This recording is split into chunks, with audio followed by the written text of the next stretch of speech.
پاکستان کے اندر companies net working phenomena کے ذریعے سے ملک کے اندر آپریٹ کر رہی ہیں، پاکستان کے اندر کام کر رہی ہیں۔ یہ نیٹ ورک کا فنومنا کیا کہلاتا ہے؟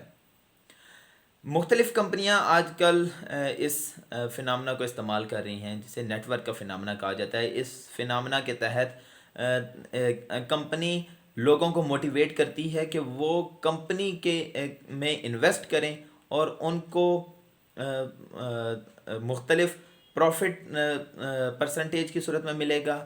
کمپنی اپنی شرائط پیش کرتی ہیں کہ ان کو 10%، 14 سے 16% پروفٹ پر منتھ ملے گا، اور اسی طرح وہ کمپنیز دوسرے انویسٹرز کو مزید انویسٹرز لانے کا کہتی ہیں۔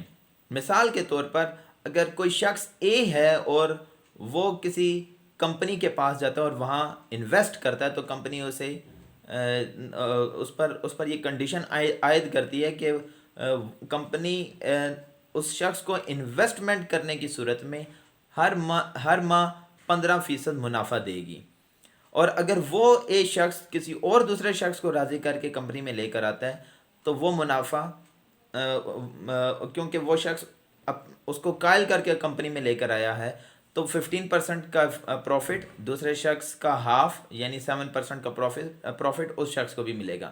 اسی طرح پرسن بی اگر کسی اور شخص کو قائل کر کے کمپنی میں انویسٹمنٹ کرواتا ہے، تو جو پہلے نمبر پہ جو شخص ہوگا یعنی پرسن اے، اس کو بھی تیسرے نمبر کے پروفٹ میں سے کچھ پورشن ملے گا۔ اسی طرح یہ لیئرز بنتی چلی جاتی ہیں، اور یہ نیٹ ورکنگ فنامنا ہے جو آج کل کی کمپنیاں اس چیز کو رائج کر رہی ہیں اور اس چیز کو امپلیمنٹ کر رہی ہیں۔ یہ ایک نہایت بھیانک قسم کا فنومنا ہے، کیونکہ جب بہت ساری لیئرز بن جاتی ہیں اور بہت زیادہ پروفٹ کمپنی پر ڈیو ہوتا ہے، اور اگر کمپنی کی پروگرس سلو ہو جائے تو کمپنی اس پروجیکٹ سے ہاتھ دھو بیٹھتی ہے۔